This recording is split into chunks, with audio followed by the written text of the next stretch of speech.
Yields back. Chair now recognizes Ms. Norton from Washington, D.C. Thank you, Mr. Chairman. In the summer of 1963, as a law student, I traveled to the South to work in the civil rights movement. When I arrived in Jackson, Mississippi, I was met by a civil rights activist who showed me around town and tried to convince me to work in Jackson that summer. I recall talking with him and his wife about the raw atmosphere in Jackson. Later that day, he took me to the bus station for my trip to my assignment. That night, he was assassinated outside his home. His name was Medgar Evers. I condemn the political violence. It is a threat to democracy. I want to discuss one of the roots of political violence, guns. For years, Republicans, including a member of this committee, have introduced legislation and amendments to repeal or block the District of Columbia gun violence protection laws, including its bans on assault weapons and large capacity magazines. The shooter at the Trump rally used the mass shooter's gun of choice, an assault weapon, specifically an AR-15 style rifle, and presumably a large capacity magazine, which is defined in D.C. as a magazine that can hold more than 10 bullets. Under current D.C. law, D.C. does not recognize concealed carry permits issued by other jurisdictions, but it does issue concealed carry permits to both residents and non-residents. However, D.C. imposes a number of requirements on concealed carry applicants, including suitability, such as not having exhibited a propensity for violence or instability. Moreover, D.C. residents restricts where the guns can be carried, such as a political demonstration near the White House and Naval Observatory, or near people under Secret Service protection, provided the permit holder has been given notice. This week, the House is expected to consider the fiscal year 2025 Financial Services and General Government Appropriations Bill. This Republican-drafted bill would allow an individual with a permit to carry a concealed handgun issued by a state or territory to carry a concealed handgun in D.C., regardless of that jurisdiction's permit requirements. A Republican has filed an amendment to that provision to allow such an individual to carry a magazine of any size with that handgun. In short, the pending bill and amendment would allow any person with a carry permit issued by another jurisdiction to carry a concealed handgun with a magazine of any size in any location in the District of Columbia. The Secret Service is responsible for protecting a large number of people and facilities in D.C. Director Cheatle, would Secret Service protectees in D.C. be safer or less safe if people who have exhibited a propensity for violence or instability could carry a concealed handguns in D.C.? I think being a Secret Service agent and an officer or a law enforcement officer in any state is difficult. They are required to make decisions and snap judgments in the blink of an eye. And I think that the officers and the agents that work here in the D.C. area do a great job of monitoring the public and reacting to threats as appropriate when they arise. Would Secret Service protectees in D.C. be safer or less safe if people in D.C. could carry concealed handguns with large capacity magazines?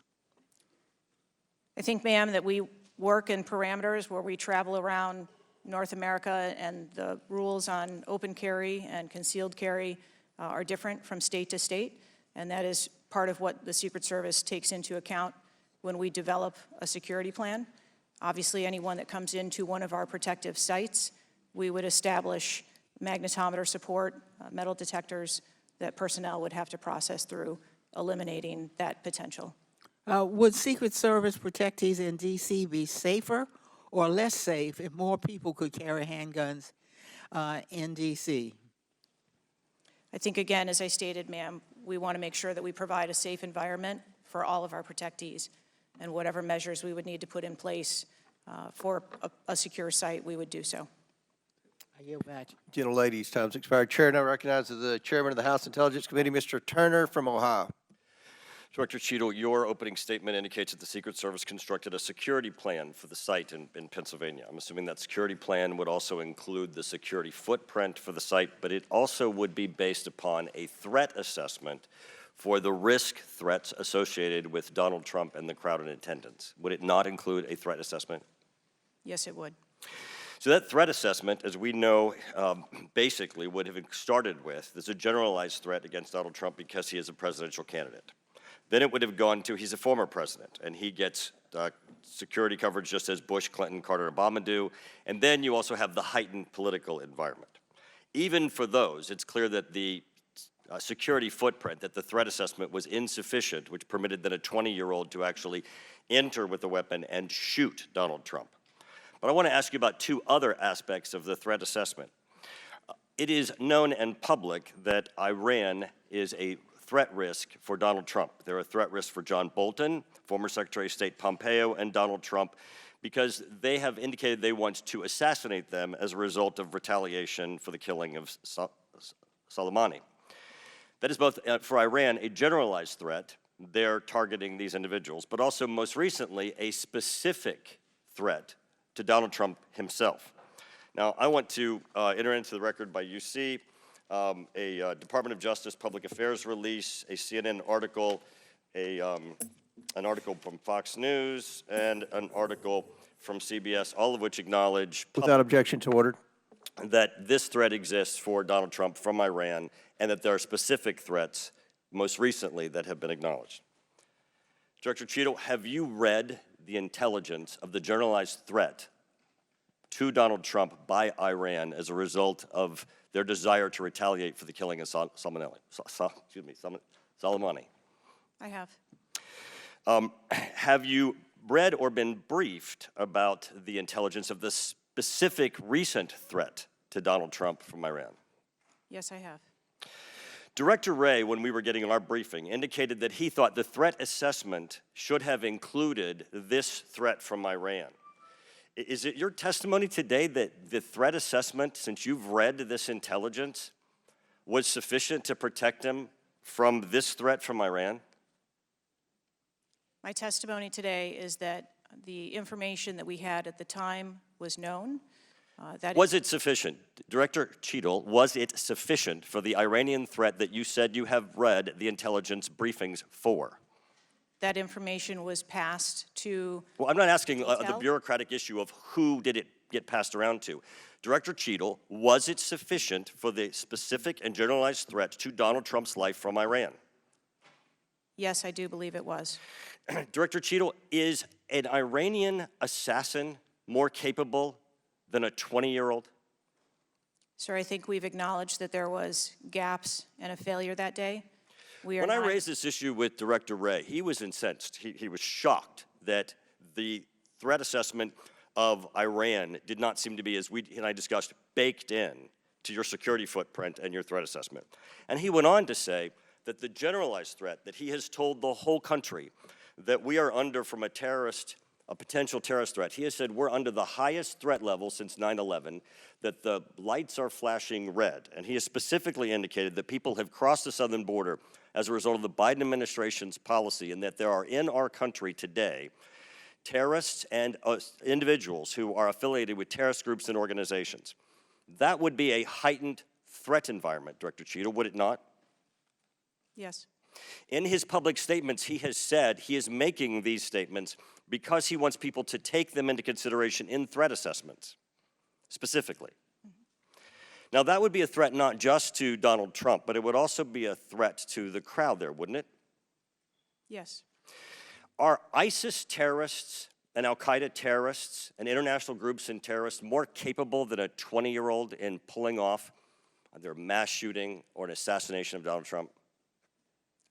Sir, again, there was clearly a breakdown and a failure that day. Have you read the intelligence of the terrorists that are currently in the United States that Director Wray speaks, and those individuals that are here that are affiliated with terrorist groups and organizations that are in the process, as Director Wray said, of representing a significant threat of a terrorist attack occurring in the United States?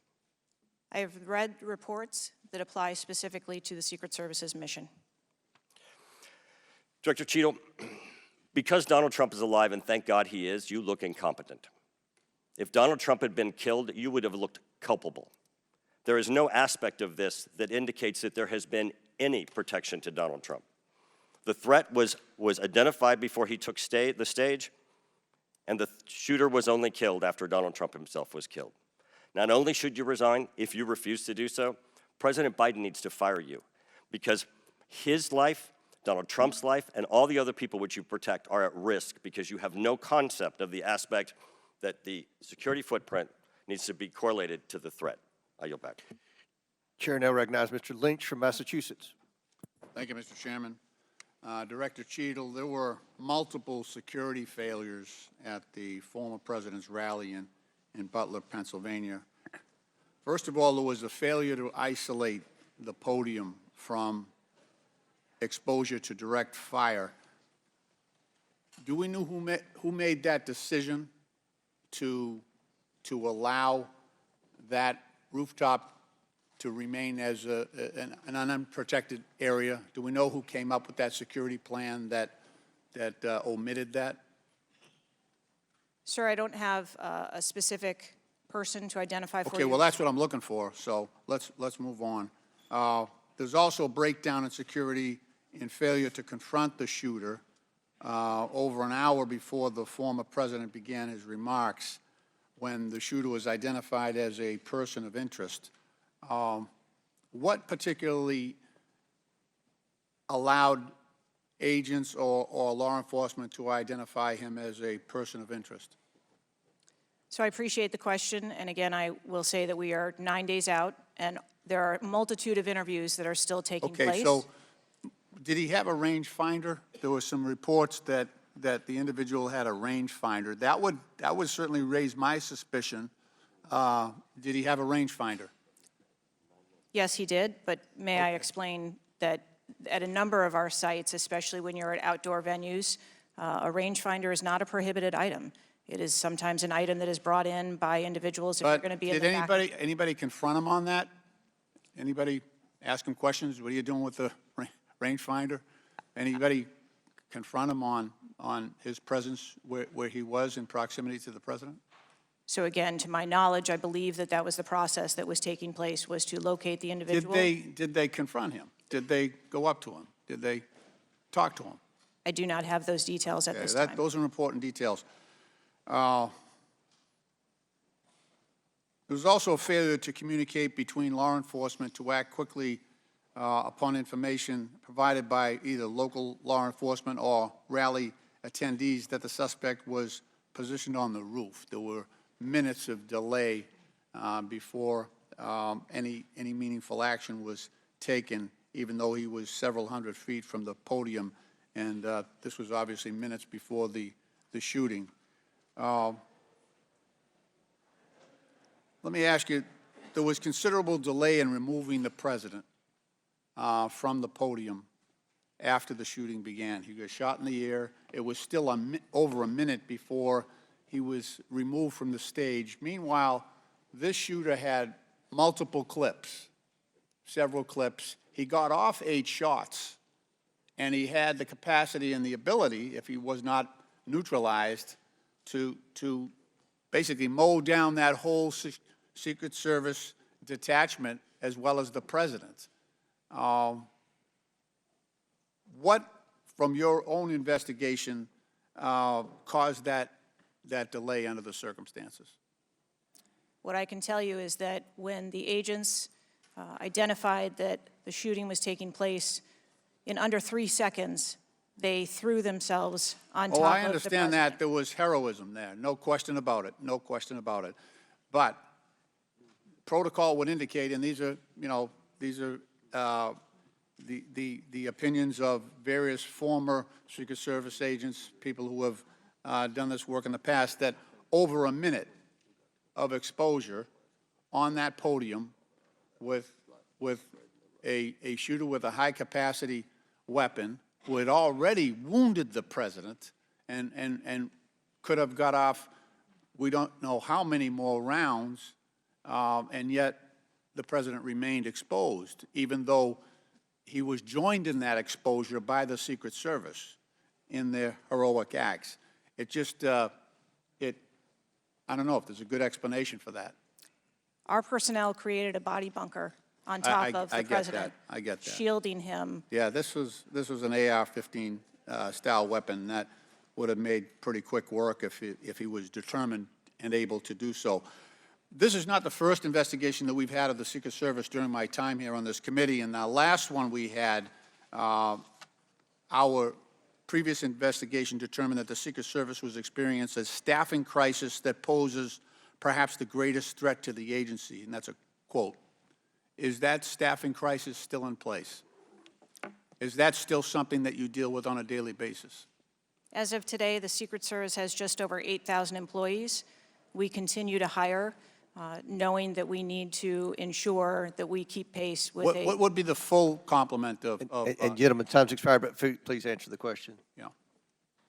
I'm sorry. What would be the full complement that you're looking for? You've got 8,000, and how many would be a full complement for the service? So we are still striving towards a number of 9,500 employees approximately in order to be able to meet future and emerging needs. Okay, thank you, Mr. Chairman, for your courtesy. I yield back. Chair recognizes Dr. Fox from North Carolina. Thank you, Mr. Chairman. Director Cheatle, what grade would you give the Secret Service's performance in Butler, Pennsylvania on July 13?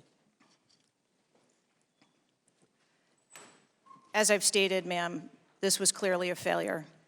I would grade the agents and officers who selflessly threw themselves in front of the president and neutralized the threat an A. I think that we need to examine the events that led up to and prior to that day. You stated in 2021 that the Secret Service has a zero-fail mission. It's clear that the events of July 13 show a cascade of failures that cost Corey Comparator his life, nearly cost former president his life, and injured David Dutch and James Copenhaver. When an agency fails spectacularly at its mission, those responsible must be held accountable, and the problems must be fixed so they cannot happen again. Why should the American people or the officials you're responsible for protecting have confidence in your ability to lead the Secret Service after such a spectacular failure? I appreciate the question, and I am committed to finding answers so that we can make the agency stronger after this. You said on July 15 that the buck stops with me. How are you taking accountability for the Secret Service's failures during the July 13 assassination attempt on President Trump? I have taken accountability, and I will continue to take accountability. I am responsible for leading the agency, and I am responsible for finding the answers to how this event occurred and making sure that it doesn't happen again. So I would like to explore how you got the job as director of the United States Secret Service. Is it typical for the director of the Secret Service to be recommended for the role at the behest of a president's family and senior staff, perhaps at the request of Joe Biden or Anthony Bernal? I got the job as a director of the Secret Service because I spent 27 years in an agency with a mission that I absolutely love. I started my career in Detroit. I worked my way up through investigations and protection. Was there competition for the position? You would have to ask those who were involved in the interview process. But you think you are the best person in the country to head the Secret Service? I think that I am the best person to lead the Secret Service at this time. The Secret Service receives billions in funding each year, as has been explained by my colleagues here. In fact, you've had an increase in real terms of 55%. As you're no doubt aware, staffing levels for those assigned to protect the president, former presidents, and other senior officials has decreased by about 350 between 2014 and today. Clearly, a lack of financial resources not to blame for the staffing shortage. In 2022, the Secret Service saw nearly half its workforce leave in 1 year, and during the same year, it was ranked dead last among law enforcement agencies in the best places to work in the federal government. Can you explain why your agency was so poorly rated and why so many staff left in just 1 year? So with all due respect, I dispute the statistic of half of the employees leaving in 2022. I think that has been inaccurate data that's been reported out there. But what I can tell you is, as I have returned as the director of the agency, we have had an increase in hiring and staffing and an increase in resources, and we are committed to continue to hire so that we can be staffed appropriately to meet the dynamic mission that we have. Well, you may want to dispute it, but it's out there. My understanding, given the high-profile failures and rotten culture at the Secret Service during your nearly 2-year tenure, why should the American people have any confidence in your ability to lead the Secret Service to perform its zero-fail mission to protect our senior leaders? The Secret Service has an incredible culture. Our men and women place service over self. They come in every day willing to risk their lives for our protective mission, and they work investigations that thwart people who would do harm to children, child exploiters. We have an incredible mission, and our culture is we will get the job done no matter what. Well, those on the front line certainly have a great culture, and they were willing to risk their lives for President Trump. But I'm not sure the leadership at the agency has this right kind of culture. I yield back, Mr. Chairman.